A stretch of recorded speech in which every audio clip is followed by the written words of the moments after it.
नमस्कार बच्चों, आज हम 11वीं क्लास में बायोलॉजी का अध्याय बायोलॉजी जीव विज्ञान का अध्याय है जीव जगत। क्या पढ़ेंगे? जीव जगत पढ़ेंगे। सबसे पहले तो ये बताइए कि जीव किसे कहते हैं? जीव क्या कहलाता है? हमारे जीव नाम सुनते हमारे ध्यान में ये आता है कि जो श्वसन की क्रिया करता है, पाचन करता है, पोषण करता है, वृद्धि करता है, उत्सर्जन करता है, उद्दीपन के प्रति क्रिया को दर्शाता है, उसे हम क्या कहते हैं? जीव कहते हैं। जीव ध्यान में ये कहता है कि सजीव और निर्जीव, जिसमें ये क्रियाएं होती हैं उसे क्या कहते हैं? जीव कहते हैं।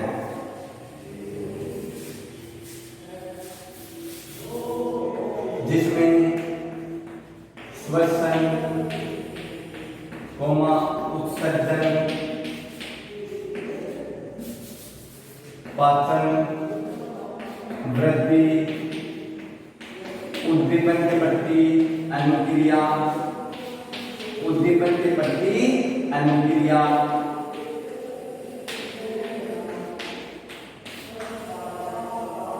जनन एवं उत्सर्जन आदि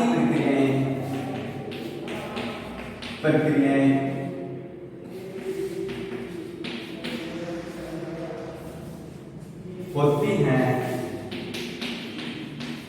होती हैं जीव कहलाता है। जीव कहलाता है। अब सबसे पहले देखो श्वसन। श्वसन क्या है? श्वसन क्या है?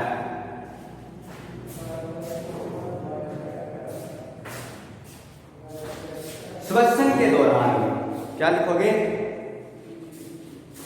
जीव या सजीव।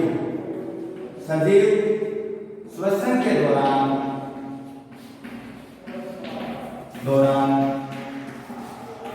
और को ग्रहण करते हैं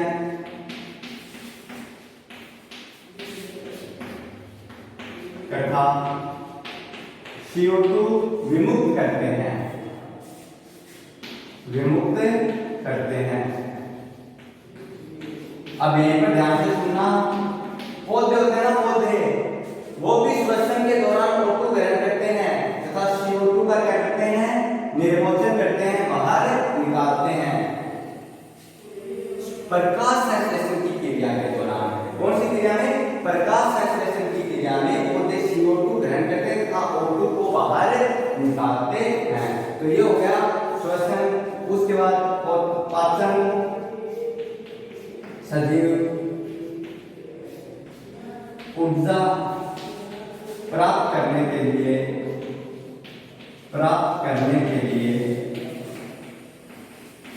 भोजन ग्रहण करते हैं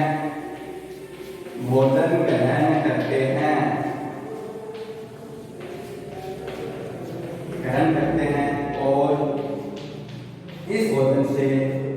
इस भोजन के पाचन के फलस्वरूप इस भोजन के पाचन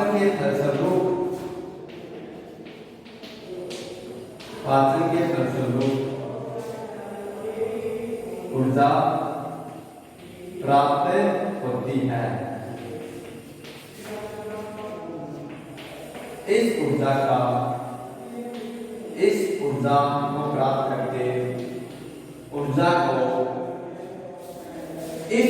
को प्राप्त करके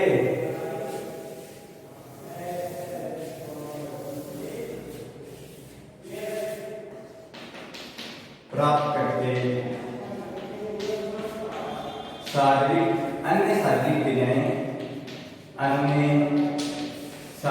क्रियाएं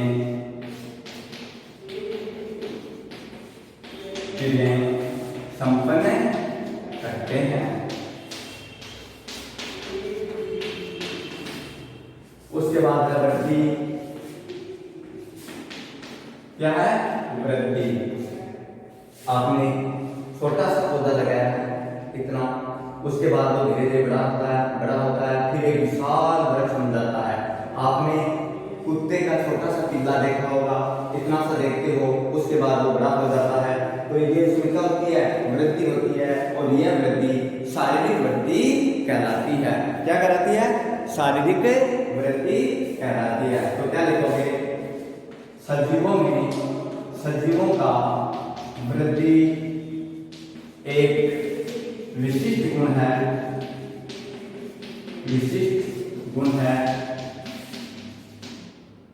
है, यह लंबाई, आकार तथा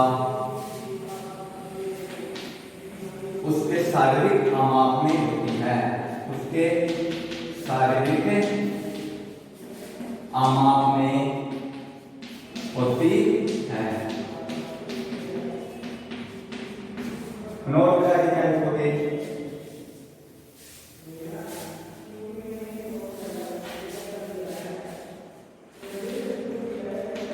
नोट लगा के लिखोगे, जीव जंतुओं में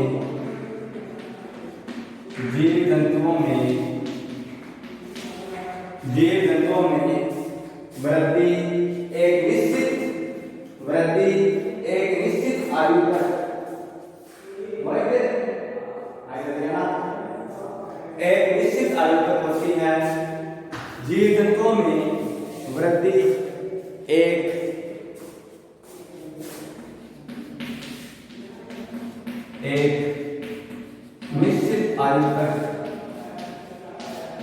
निश्चित आयु तक होती है तथा तत्पश्चात रुक जाती है। निश्चित आयु के बाद क्या होती है, रुक जाती है। पहला। दूसरा देखो, पेड़ पौधों में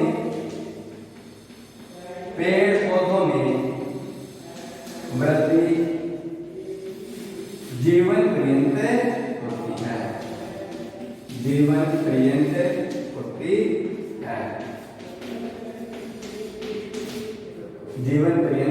होती है, ठीक है। उसके बाद था उत्सर्जन, उद्दीपन के प्रति अनुक्रिया।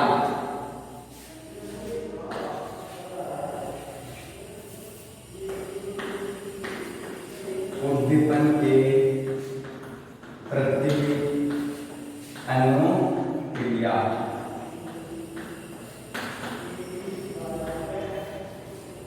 सजीव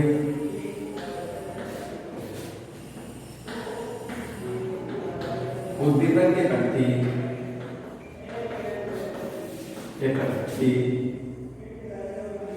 अनुक्रिया प्रदर्शित करते हैं, अनुक्रिया प्रदर्शित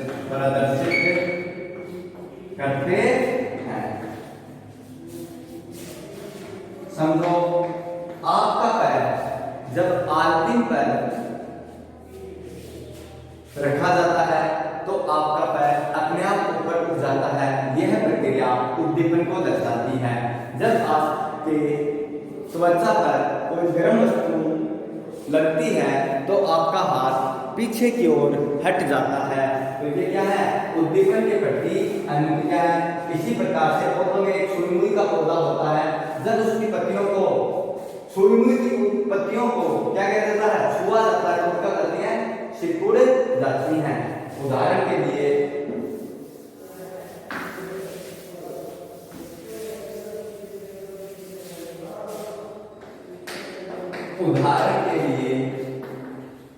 गर्म वस्तु को छूने पर हाथ का वापस हटना, उसी प्रकार छुई हुई पाबंदी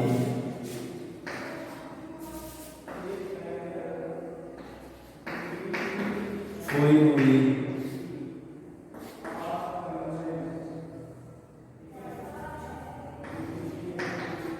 हुई पादप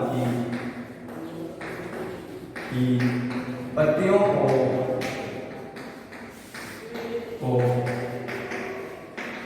छूने पर सिकुड़ जाती है।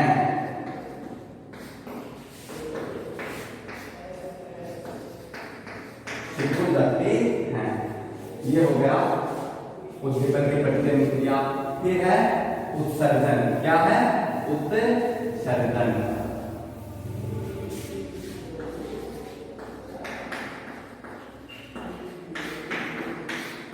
सजीवों द्वारा भोजन ग्रहण करने के पश्चात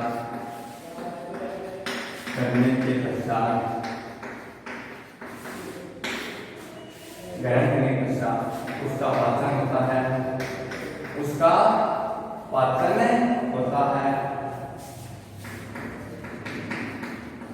होता है। पचित भोजन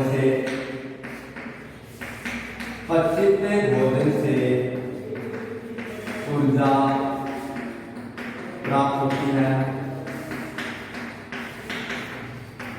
तथा शेष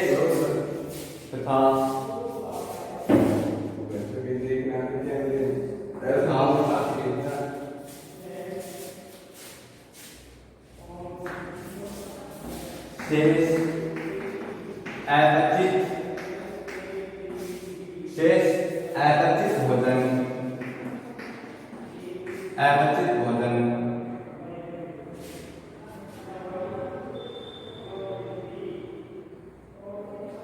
उत्सर्जन प्रक्रिया द्वारा शरीर से शेष अपचित भोजन शरीर से बाहर आ जाता है। बाहर निकाल दिया जाता है। यह प्रक्रिया क्या कहलाती है? उत्सर्जन कहलाती है। क्या कहलाती है? उत्सर्जन कहलाती है ये प्रक्रिया। ठीक है। ये तो थे सजीवों के गुण। क्या थे? सजीवों के गुण या जीव क्या है?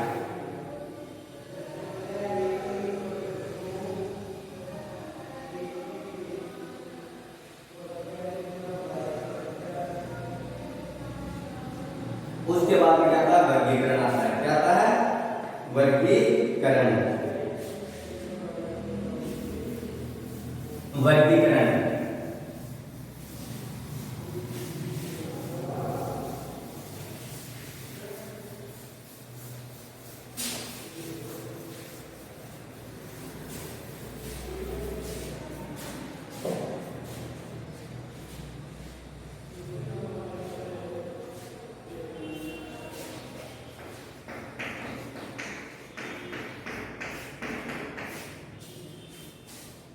इस पृथ्वी पर बहुतायत संख्या में क्या पाए जाते हैं?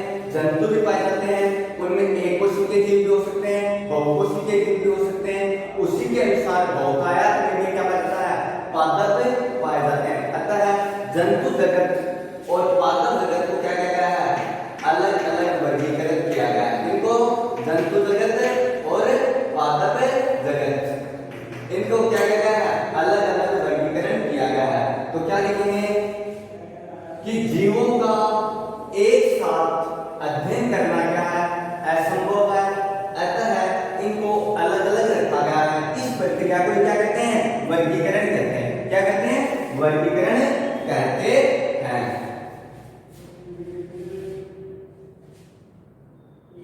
सभी जीवों का क्या लिखोगे?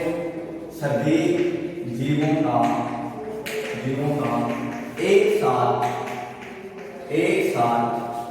अध्ययन करना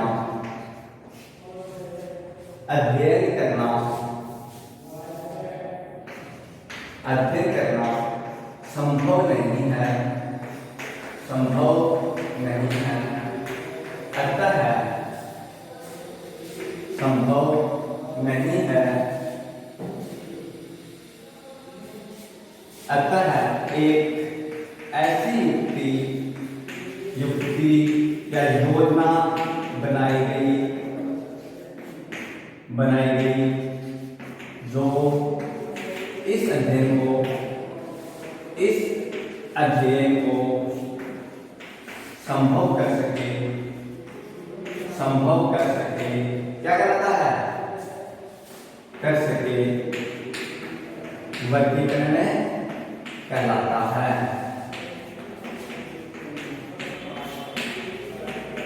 मन करता कि इस पृथ्वी पर बहुत संख्या में जीव भी पाए जाते हैं तथा बहुत संख्या में पादप भी पाए जाते हैं। इन पादप जगत और जंतु जगत दो भागों में इनको वर्गीकृत किया गया। इन दो भागों में वर्गीकरण और इनका एक साथ अध्ययन करना क्या नहीं है, संभव नहीं है। तो एक ऐसी योजना बनाई गई जो इस अध्ययन को क्या कर सके, संभव कर सके। उसे ही क्या कहते हैं, वर्गीकरण कहते हैं। ठीक है, वर्गीकरण कहते हैं।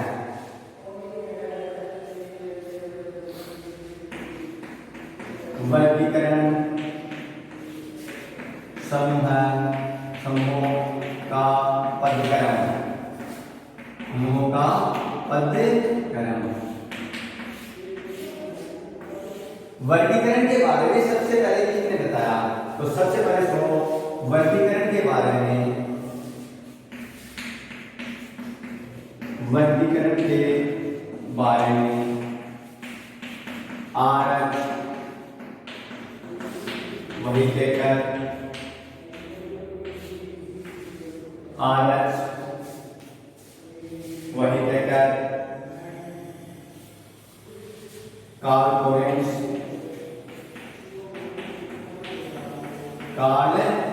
कोरेंस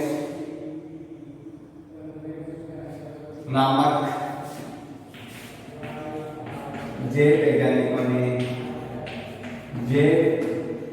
वैज्ञानिकों ने सजीव जगत के बारे में बताया। किसने बताया, आरच व्हिटेकर और कार्ल कोरेंस ने सजीव जगत के बारे में बताया। व्हिटेकर ने सजीव जगत को, इस सजीव जगत में क्या गया, पादप भी आ गए और जंतु भी। सजीव जगत को कितने भागों में बांट दिया उसने, दो भागों में, पादप और जंतु। पादप जगत और जंतु जगत को, सजीव जगत को 5 भागों में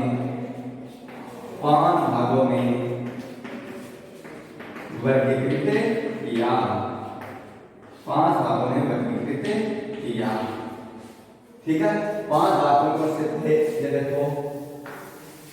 आरच व्हिटेकर ने सजीव जगत को 5 भागों में वर्गीकृत किया। नंबर 1 था मोनेरा, नंबर 2 था प्रोटिस्टा, नंबर 3 था फंजाई, 4 था प्लांटी और 5 था एनीमिलिया। ठीक है, तो आरच व्हिटेकर ने कितने भागों में बांटा, 5 भागों में बांटा। मोनेरा, प्रोटिस्टा,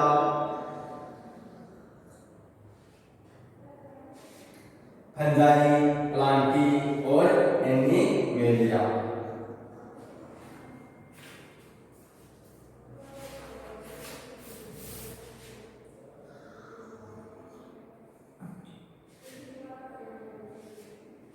इसके बाद इनको पुनः बांट दिया। इसके बाद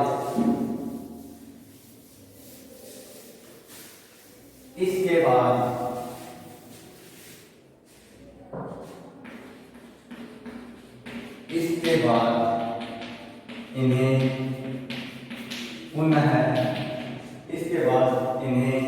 पुनः उप समूह में वर्गीकृत किया गया। पुनः उप समूहों में वर्गीकृत किया गया। क्या किया गया? वर्गीकृत किया गया। सबसे पहले था जगत। जगत को अंग्रेजी में बोलते हैं किंगडम। क्या बोलते हैं?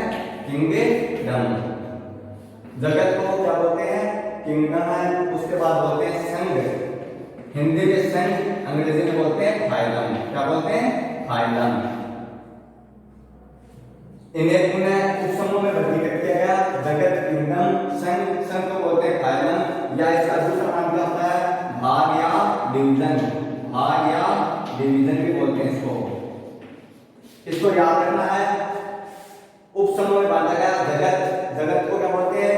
संघ, या जगत के बाद आता संघ, संघ या फाइलम, किंगडम। इसके बाद आता वर्ग। क्या आता है? वर्ग। वर्ग को बोलते हैं क्लास। क्या बोलते हैं? क्लास। और क्लास के बाद में क्या आता है? जगत। जगत को किसमें बांटा? संघ में। छोटी इकाई है, सबसे बड़ी इकाई क्या है? जगत। जगत से छोटी क्या है? संघ। संघ से छोटी क्या है?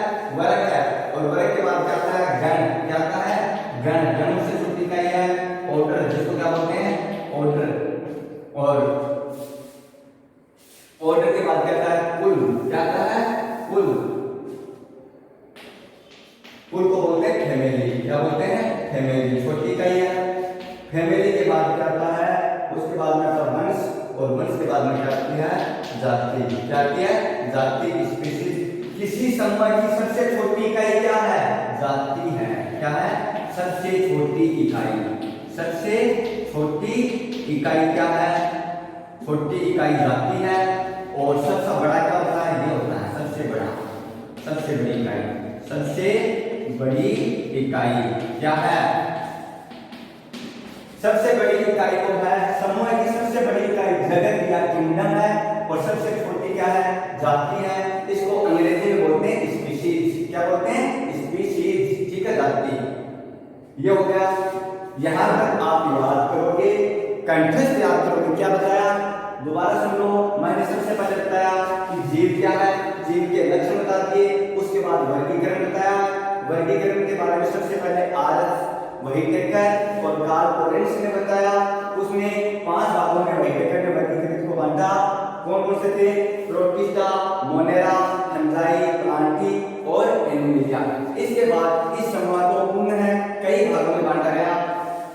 जगत सबसे बड़ी इकाई, उससे छोटा संघ, संघ से छोटा वर्ग, वर्ग से गण, गण से कुल, कुल से वंश और वंश से जाति। यहां तक आपको याद होना चाहिए। उसके आगे कल पढ़ेंगे। ठीक है।